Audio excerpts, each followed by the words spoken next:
a book since Pick and a New York Times editor's choice.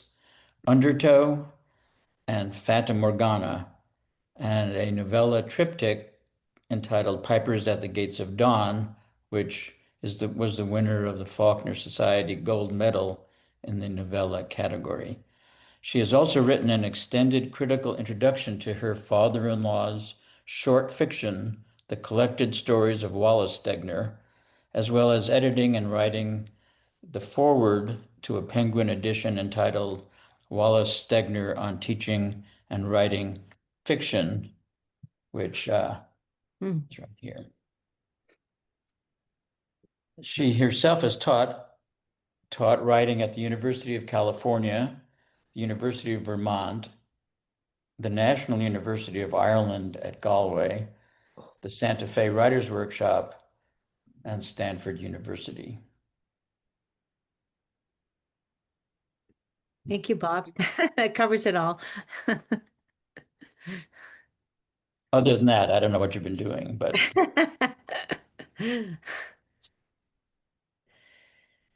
so I think the next thing that I would like to have done is if Lynn would be interested in reading something from Half-Life, I think that would be great. Oh, I'd be delighted to.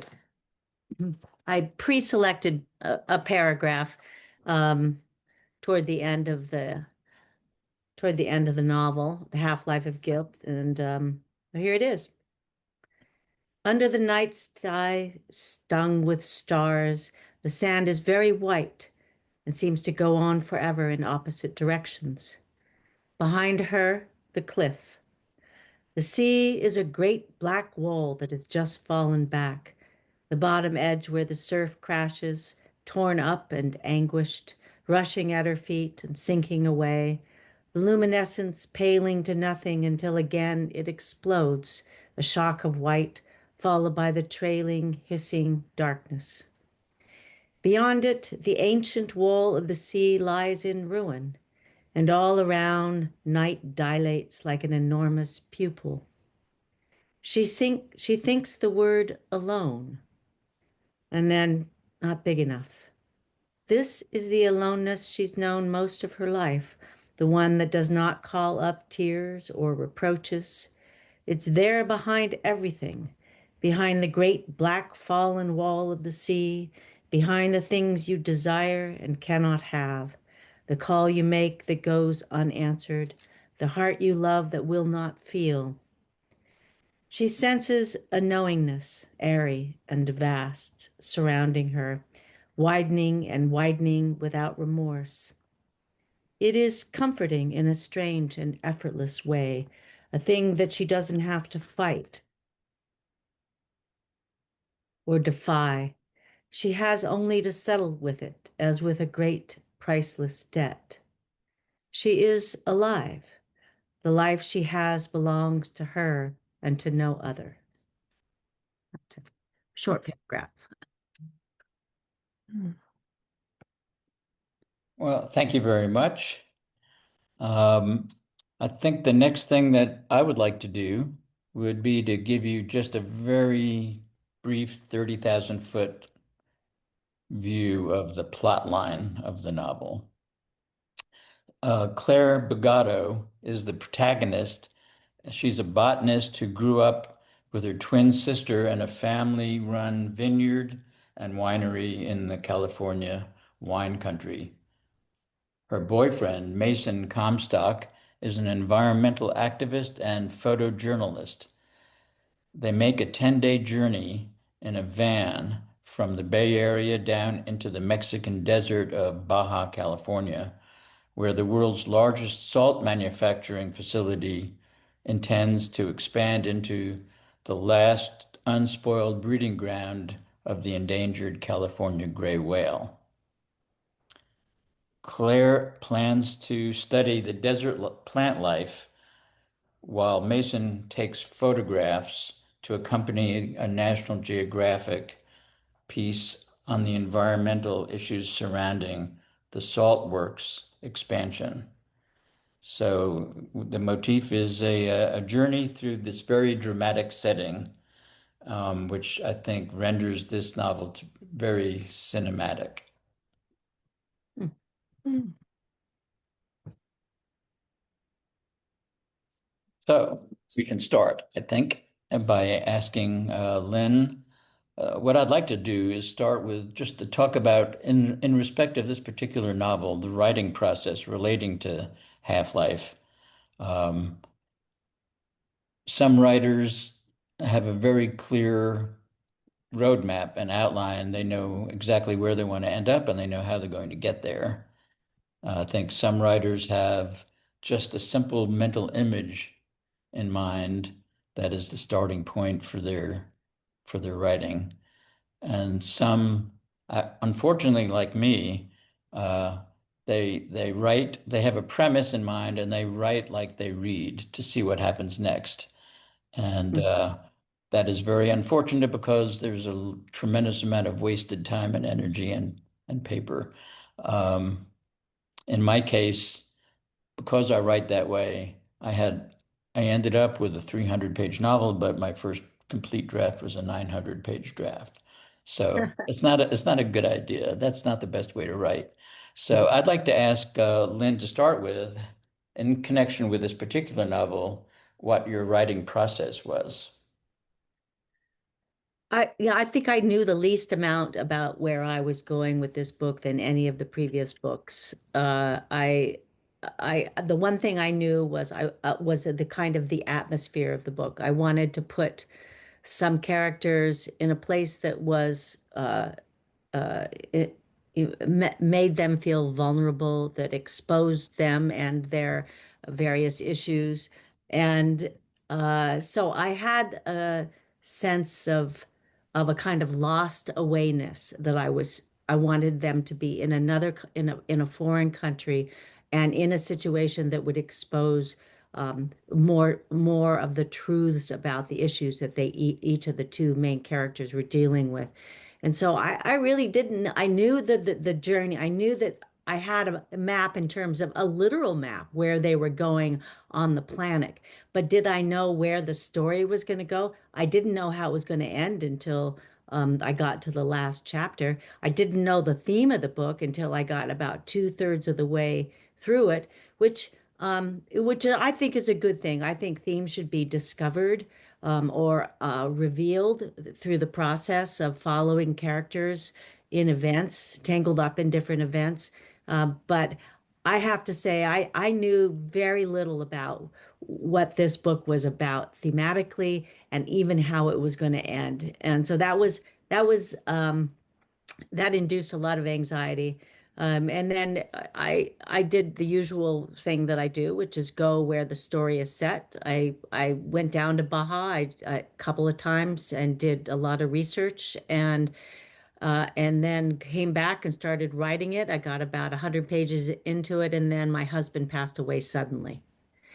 And I I didn't have the heart to write for about a year and a half and and I I'm just OCD enough that I really needed to finish the book.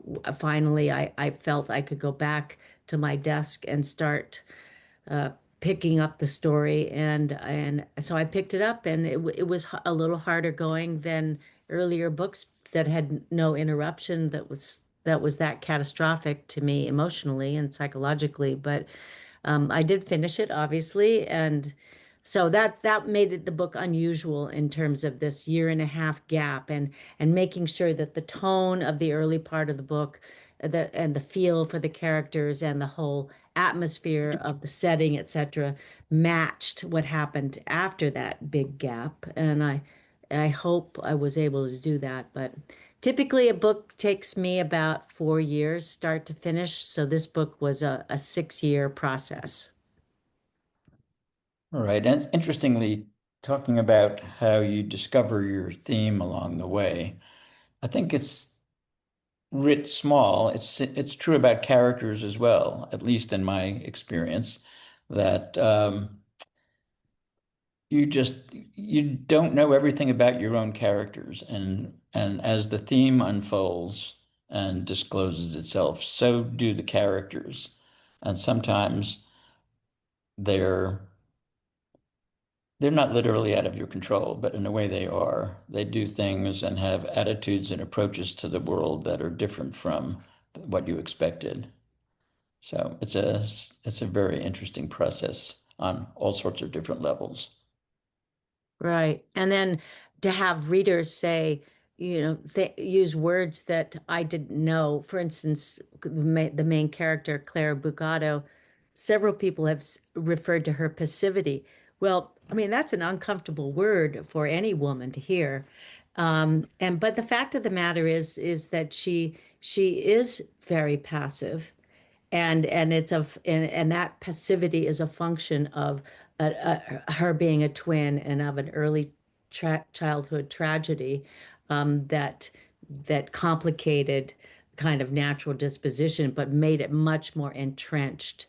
And so that was something I learned from readers, saying, this character, how are you going to deal with a character who is essentially passive for quite a bit of the book? Right, right. And I want to get into that specifically later on as well. As far as preparation goes, did you do specific research in terms of the working of a winery and a vineyard, and also all of the botanical knowledge that is expressed in the book? Was that a result of research, specific Uh, research? no, the wine, during a former incarnation, I was in the international wine business. When I was very young, it was discovered through a job I got with a company in San Francisco that I'm what's known as an organoleptic freak. I have a very sensitive palate. And they sent me to France to study, and I became a wine, expert. And then I started a company with a partner, and we were in business for a lot of years. And I traveled all over the world and did things like component tasting. So I had threatened to write a book that no writer wants to waste something they know. It's just found raw material. And so I knew that at some point I'd be writing a book that got to use some of all I know about the wine business. And I had planned on writing another novel about 5 years ago, set in Italy, because Italian wines were my favorite specialty. And something strange happened. My agent asked me to to describe the premise of the book so that she could shop it around to publishers. Well, after I spent a week trying to reduce the entire novel to a two-page proposal premise, whatever, and which most people don't do for a novel, um, it just killed it for me. It's the only book I've ever abandoned. I couldn't ever pursue it. And so all I had left was just this raw material I needed. I knew I wanted to get into a book somewhere. And so that was easy. That part was easy. And all of the twin material was easy because I am a twin. And I have a very good friend, and well-known writer who is also a twin. And we have been betting each other who was going to write the twin book. And I beat him to it because he still hasn't written his twin book. So I did that, and then the Baja material, that grew out of, my husband was a writer, and he was writing a book, and we did go down to Baja, and we went down to Baja right during this huge international environmental crisis involving the salt works. And so I knew all of that because I had been on that trip. And so I combined the three, the wine business, the salt, the environment, the international salt work crises, and then all the other stuff all into one. Yeah, it's I had a similar experience, your point about using what you already know and trying to make use of it, exploit it maybe, and write about it. In the novel I wrote, it's set in a law firm, and I spent 30 years in a law firm, so I knew a lot about that. And in particular, not so much the legal part, but the sort of ridiculous characters that you meet in a law firm. And then I have a layman's interest in science. And that became a big part of my own work as well, quantum physics. And so, you just like you go forward and base your creative work on a terrain that you are already familiar with. Yeah. And I mean, why not? You have a depth of knowledge about it. You might not be exploring anything specific to that field, but you can use the furnishings of it to get at other kinds of truths that are common to all endeavors and all human beings. So, turning to your book in particular, I wanted to make a comment or ask you a question about the setting of the bulk of your book is set inside the van that Claire and Mason are in during their journey south. Um, I found that to be an extremely interesting and fertile area setup because, people that are starting out in writing and people who write for their career know, I think, that the best thing to do is to put your characters um, under pressure to see what happens. And there's nothing better than a cluttered van driving through Baja California, I think, to form a setting for that. Um, for me, it was a perfect platform for dialogue and introspection and recollection, and in a very confined, tight space that had an effect on their relationship. So I wanted to ask you about your choice of spending so much time. Um, with these characters under that kind of pressure in a van driving through the desert. Yeah, it's sort of like an autoclave. You throw them all in something that just heats up as the days go by. I think I said to you recently, Bob, that Chekhov said you have to put two characters in the same room and see what happens. And so that's exactly what happened with that. I didn't really think about that until you brought up the idea of the van, but it's true. That's their traveling pressure cooker. And they're pre-existing situations that have to do with his back and his and what happens with his father and other things that feed into it, but they're stuck there, and they're stuck there in a place that's very hostile. And Baja in the mid 1990s was really quite wild and difficult, and in many ways it still is. But for instance, Cabo San Lucas was a fishing village in 1995. It was a fishing village. Now it's a big international resort town, but there was nothing there. The roads are just as narrow and just as dangerous, and it takes 2 days to drive. The Baja Peninsula is very long, very far away, and very physically brutal. And I wanted them to be thrown into a place that was going to really quickly sand off any of their protective devices and get down to the truths of what they're both dealing with. So um, yeah, the van is yeah, and it just gets messier and messier as time goes by. It does. And the places that they find themselves in are also relatively brutal or very, very basic in a way that doesn't allow much in the way of prevarication. I mean, they're there in the ends in these very basic, difficult places. And one scene in particular stands out to me, which I'll mention. At one point, they are afraid of running out of gas, and he had a certain size gas tank put into this van because it was such a rugged trip, and he was afraid that they were about to run out.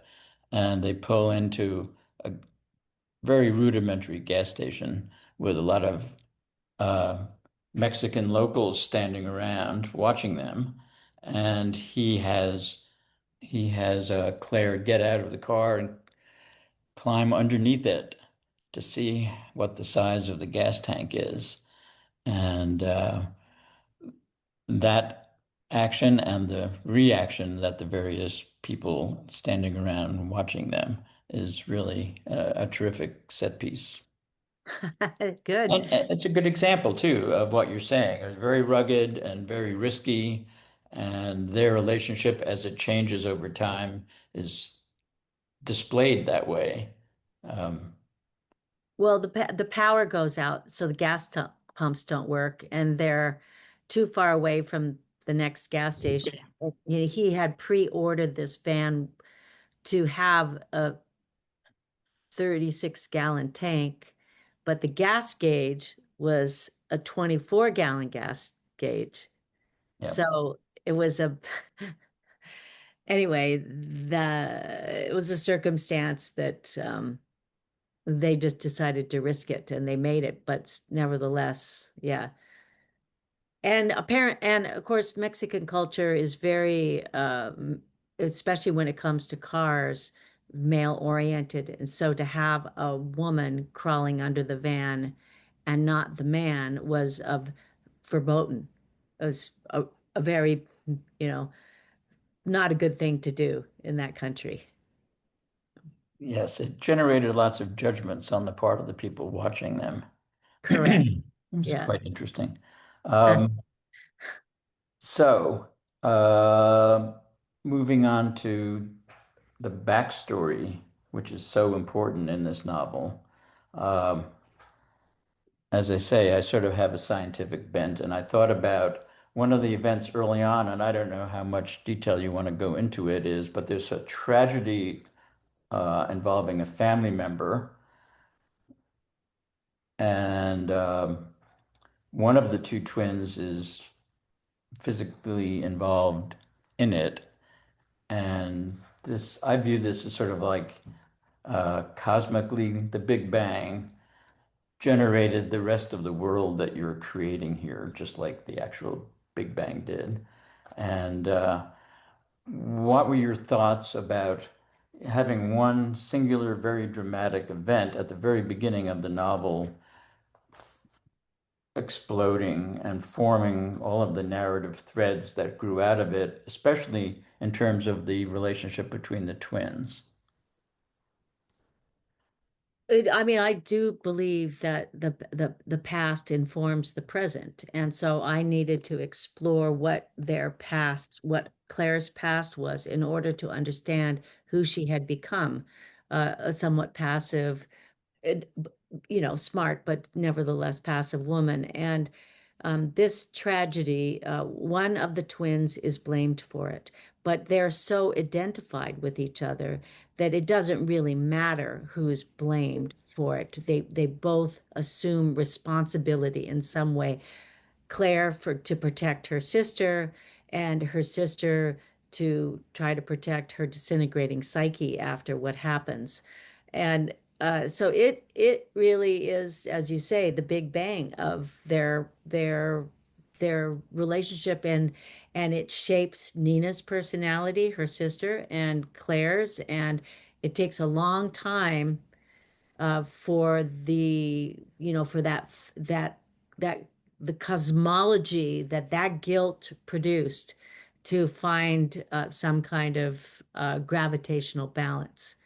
And going back to extend your metaphor of the Big Bang, yeah. Yeah. But it's a good one because they there's they circle each other like dark matter and visible matter, and finally come to some kind of accommodation for each other. But it's um, and and and I did not know really what I was exploring, as I said, and thematically until about two-thirds of the way through the book, and it was just guilt, but mainly unwarranted guilt.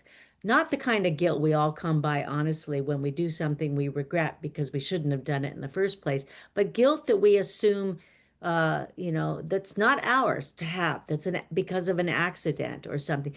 That kind of guilt can warp lives forever. And the title Half-Life of Guilt is a double entendre because it's half-life is actually a radioactive. It refers to how long it takes for a particular substance to decrease in force and strength and power or whatever by half. And that substance here, or you could be talking about a medication, for instance, but the substance in this book is guilt. How long does it take for that guilt to diminish by half? Sometimes it takes an entire life. Somebody's entire life is shaped, and not just their lives are shaped, their perceptions of themselves and other people's perceptions of them. So I was sort of trying to understand how, better how we can, as human beings, not assume so much guilt, especially guilt that we don't we don't deserve to carry around with us. And that really was what this was about. And Mason has his own version of that little Big Bang with what happened with his original sin, his birth, his actual birth. Um, his and doesn't blow the book to say that his mother died relatively soon after he was born because of the difficulty of his birth. And so he assumed that guilt because his father blamed him. So that kind of guilt is just can do nothing but destroy a life. The You mentioned dark matter and light matter, so I'm going to go back to another scientific analogy about the twins. And one thing that's so weird about quantum physics is the concept of entanglement. And just very briefly, if you have one particle, a photon, let's say, of light, and you split it, hence the twin motif, um, it turns out that no matter how far apart they go, even hundreds of millions of light years away, if you do something to one of those particles, the same thing will happen to the other particle instantaneously.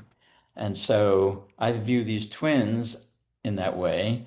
They sort of split apart. One has a quite different experience in terms of that tragedy than the other, but for the rest of their lives, they are entangled. And they're entangled due to this initial dramatic event.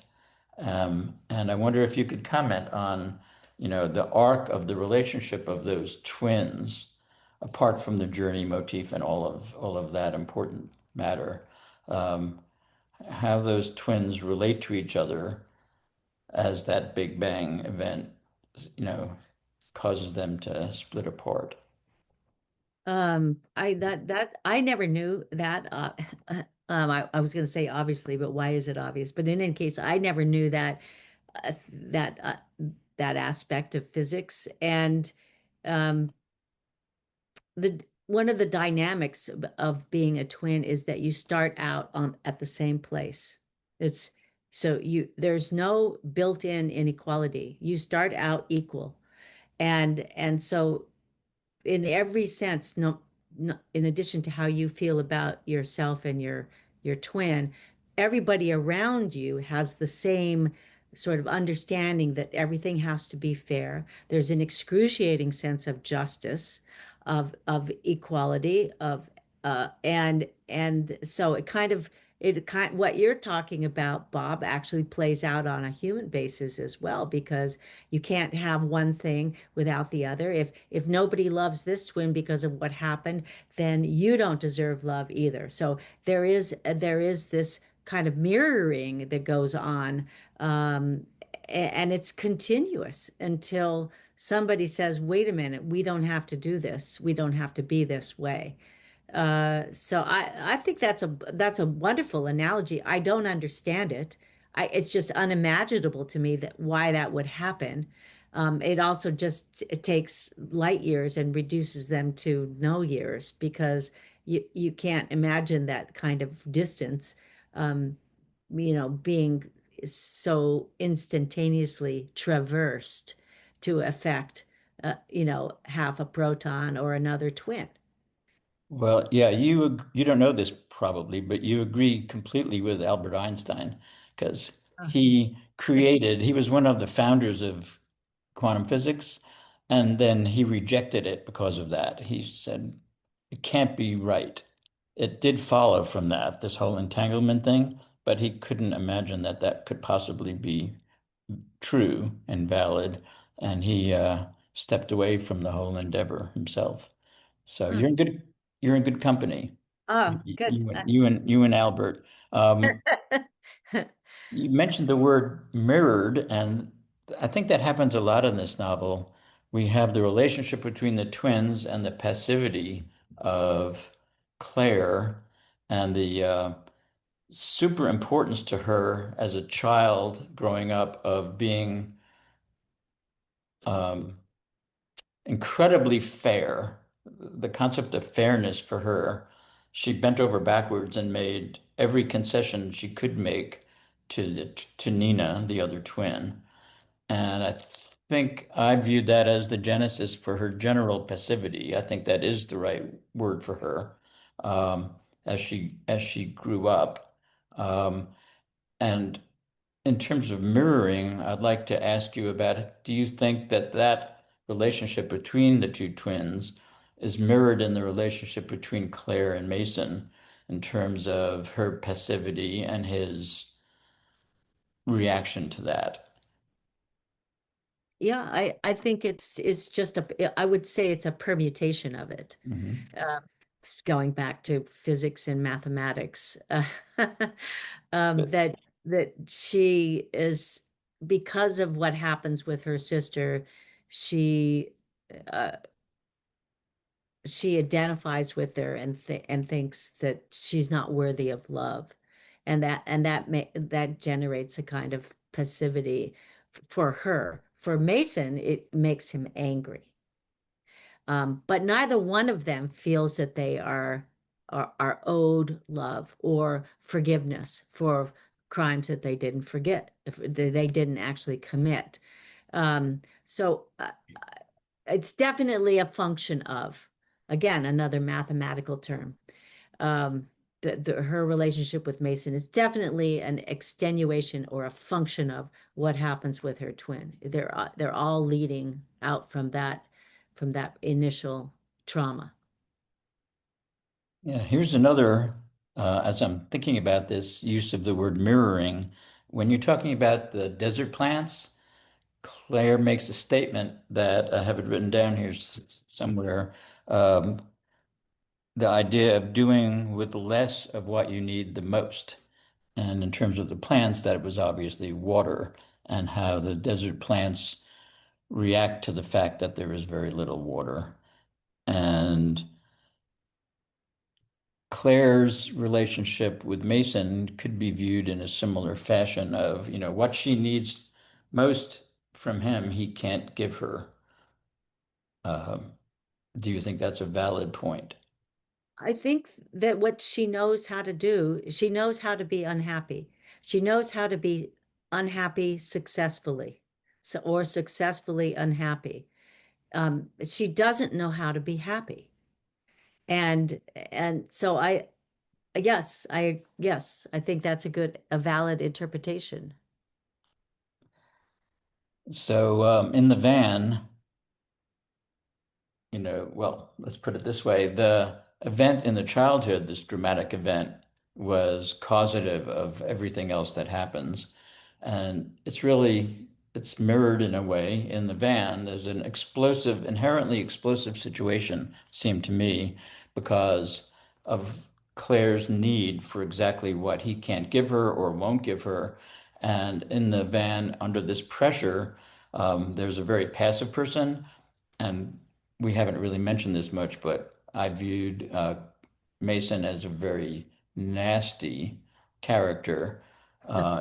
In fact, at one point, I think she says, "You've been nasty from the get-go," is the word she uses.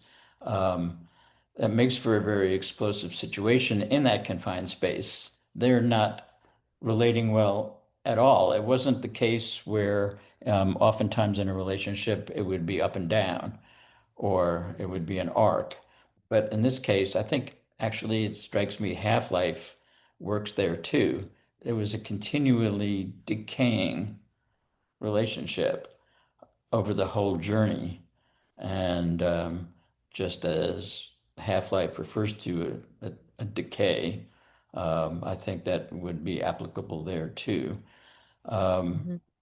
your I agree. thoughts on putting her in such close proximity with somebody who would give her nothing. She did everything for him, thinking about his back and continually giving him ice packs and doing whatever she was doing in the inn that they found and whatnot. She was continually serving him and his interests, but there was nothing reciprocal about that relationship at all, it seemed to me. Yeah, I actually, and since we talked about that recently, I think that it's a flaw of the distortion of the narrative itself. That is to say, the early part of their relationship, which is covered in one of the chapters when they meet, they're they're they're fatefully in love with each other. It's good. They're good together. He has his photojournalism work to do on icebreakers in Russia, etc. And it's a relationship that's working except for all of the travel that he has to do. Um, and so the problem with the book in terms of maybe misrepresenting that that relationship is that those 10 days are the most of the book.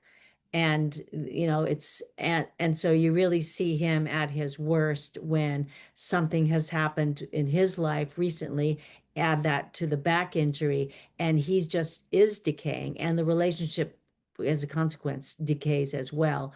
um I mean, there are always some questions in her mind about whether they can make it as a couple. And uh so it's, in a sense, there's a an exploration of the nature of love, and how that kind of love, that kind of fated love. Melville said that, myself am fate. And I think that both Claire and Mason are who they are meant to be because of who they were and what they experienced as younger people. And so, in a sense, their relationship is somehow also fated in that way. Uh, because I actually wanted there to be something both inexplicable and celebratory about the love between them. And unfortunately, those 10 days were pretty brutal on the relationship. Yes, they were. Yeah. Yes. Yeah. So maybe if I were to rewrite this, I might try to change a few things. Well, to me, that's sort of what made it in particularly interesting. This was not a normal couple in dire circumstances. It was sort of an abnormal couple in dire circumstances. And to me, it almost made it interestingly inexplicable how they were relating to each other in here because it was so diametrically opposed. Yeah. Yeah, there's a passage, well, I don't, it's later in the book, but where, I say something like, maybe a therapist or your good aunt would say they shouldn't be together. And it kind of explains sort of how Yeah. you can't explain it sometimes. The getting back to the plot, talking about the journey itself, um, do you think this was a failed journey in that, I mean, there was a certain goal to it. There were two goals. One was Claire wanted to study the plants, and she was able to do that. And I think that's almost the only thing that came to pass that was planned. He planned to do the photography, and without going into detail, that doesn't really work out. And he takes a lot of pictures, but it does not come to fruition. And in fact, the journey in my mind culminates in a scene where Claire and Mason are in a conference room with the people involved in the salt works and creating this incursion into the area where the whales are breeding. And Mason, being an environmentalist, spends his time giving arguments to these businessmen, so to speak, um, as to why they shouldn't be doing this. And they're moral reasons, and there were environmental, scientific reasons. And what was interesting to me about it was that it was completely ill-fated. I mean, these two people whose careers were based on expanding that facility, they were not going to, no matter what he said, change their mind. And yet it became a very fraught situation. And in my mind, it was the culmination of the whole journey with them, butting heads in particular, in this scene. And I wonder if, what your choice, I wonder if you could speak about your choice in terms of making that when they finally, after all of this journey, get together with the people that they're seeking out, and it just simply doesn't work out. It is a failed battle, I would say, but it was a won war, and that's why I included the afterword to the novel so that people understood that the overall war was won. This was the first international environmental crises that the world ever faced, and everybody got involved from all over the world and won. But did this couple, was their journey failed? It was failed, and then we haven't mentioned this, the third character, Rubio, who is this, young Mexican, almost fey character who is mysterious and instrumental in a lot of what happens down there. Uh, so it becomes a journey of um, their professional journey is somewhat failed. She did get her plant transects, but they were not as important as the other aspects of it. So uh yeah, but the success part is that they ha- come to realize that they are in a sense meant to be together, or that was what they decided at the end. Yeah, I wanted to ask about the ending as well. I don't want to give anything away. I'd like to say it was surprising to me the way it turned out. Um, Claire being an extremely passive person throughout, um, right, finally and rightly gets her act together and asserts herself. Let's just put it that way. And in my mind, given everything I knew about the characters, I expected it to end one way, and it didn't. And I don't know how much you want to talk about the ending, but if you'd like to talk about the choice of having her finally take action on her own accord and her own benefit, and then the ending of the book. Uh, yeah, I mean, I think I could somewhat address that, is that I think that they both decide that they are kind of, that love writes its own story, and uh, never mind. They decide that they deserve to love each other. They're going to try. Is it going to be hard? Clearly, it's going to be difficult because they both have these two things. Each has something that's standing in the way of a full realization of their worthiness. Um, I think it's ambivalent. It's somewhat ambivalent at the end. Um, I It wanted it. is. I did want it to end on a more upbeat note in terms of the transcendent power of love. Um, but that doesn't mean it isn't going to be hard going a lot of the time. Yes, it's so interesting because I thought the way I expected it to end was, in a way, would have been a happy ending, so to speak. But the way it actually did end might, while surprising, also be a happy ending, Mhm. conceivably. So to me, it was very interesting resolution. Okay. That's it. And those are my questions about your book. We have about 10 minutes left, and I don't know whether you want to, Mary, throw it open. I have a couple of other questions about just writing and teaching, but if you would like to throw it open to questions, that would be fine too.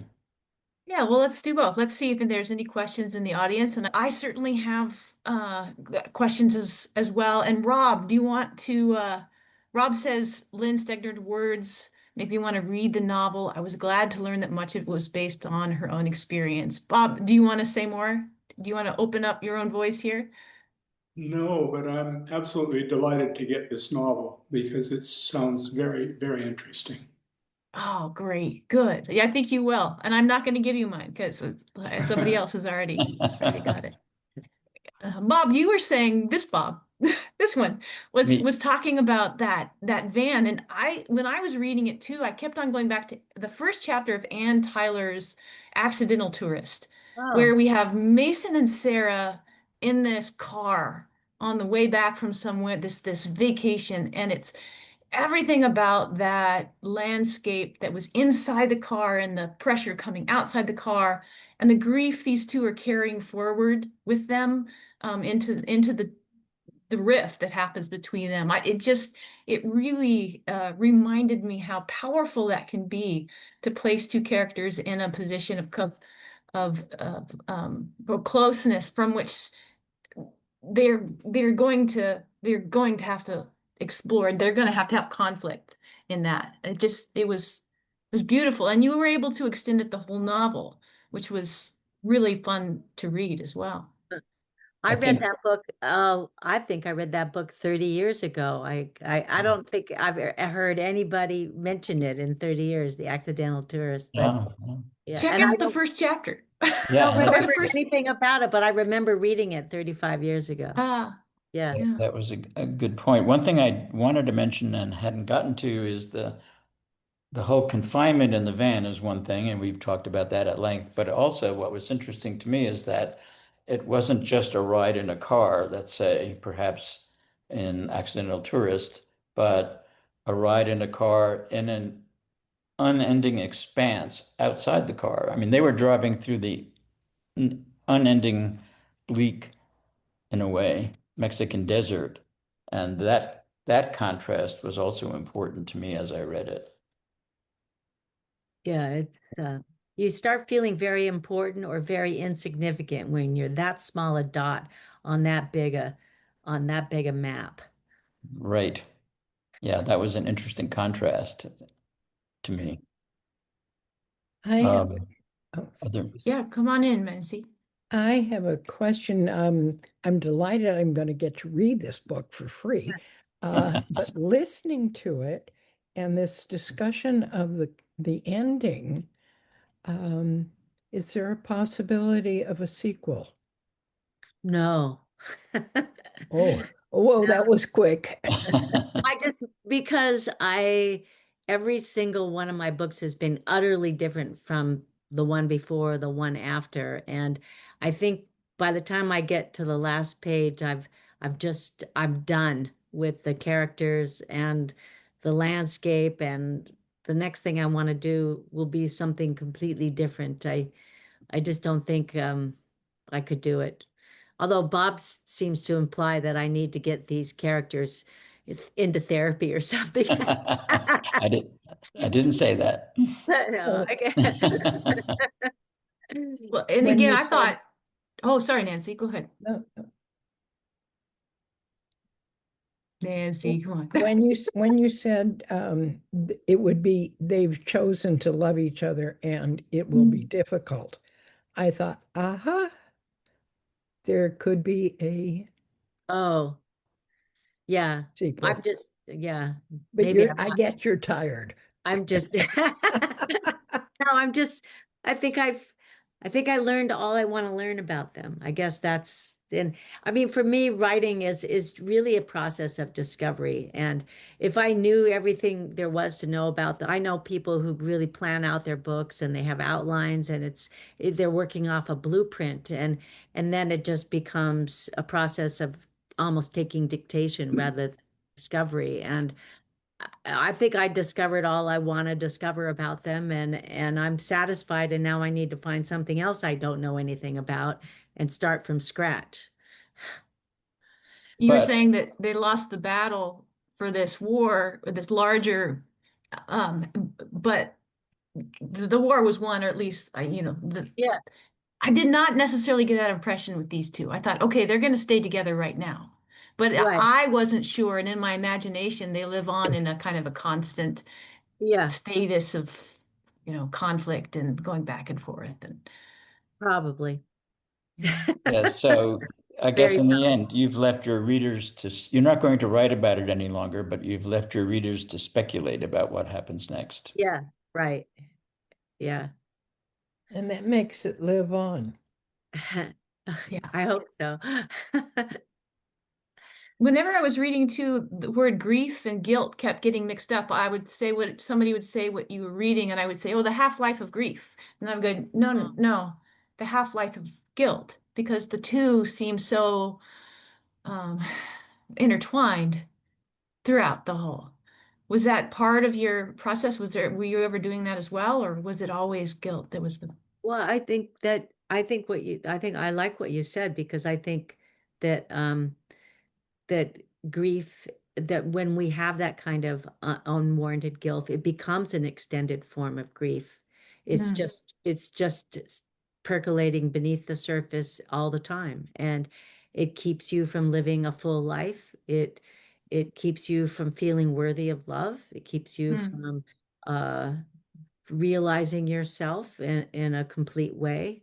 So I think that all of those things are worthy of grief. It's a strong word, but I think it's accurate. It's funny too that the wrong people are feeling the guilt throughout this novel. The Yeah. people who should and could actually make positive change, were they able to accept remorse, aren't even close to that. They're not able to. Yeah, exactly. I mean, some of the bad characters in the book down in Baja they don't feel guilt. Mm. And we know of some of those nowadays out in the world of America right now. Yes, we Yeah. do. Absolutely. Yeah, Well, there's a utility of guilt and remorse that can make real positive change. But Yeah.